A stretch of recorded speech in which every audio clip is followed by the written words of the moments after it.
হলো জুতা পরে জানাজা নামাজ পড়া যাবে কিনা। উত্তর হলো অবশ্যই যাবে। আমাদের দেশে জানাজা নামাজে দাঁড়াইলে সবাই গণহারে জুতা খুলে সামনে রাখে, ঠিক না? রাসূল করিম সাল্লাল্লাহু আলাইহি সাল্লাম বলেছেন, সল্লু ফি আলা সল্লু ফি নিআলিকুম, ও মুসলমানরা তোমরা জুতা পরে নামাজ পড়িও যদি প্রয়োজন হয়। কারণ ইহুদিরা জুতা পরে নামাজ পড়ে না, জুতা খুলে নামাজ পড়াটাকে জরুরি মনে করে। তোমাদের কখনো ঠেকায় পড়ে গেলে দরকার হলে জুতা পরে নামাজ পড়তে পারো।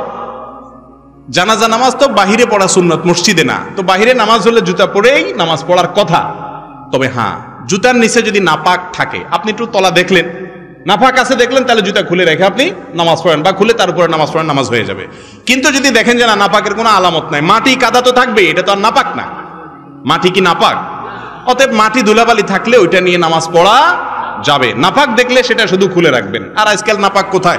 আগে তো যেখানে সেখানে পায়খানা করতো মানুষ, এখন তো আলহামদুলিল্লাহ সব পাকা পায়খানা, যার কারণে যেখানে সেখানে তো নাপাক থাকেও না। যদি থাকেও, পরবর্তীতে জুতা কত জায়গা দিয়ে হাঁটতে হাঁটতে ওইটা মুছে আলামতও শেষ হয়ে যায়।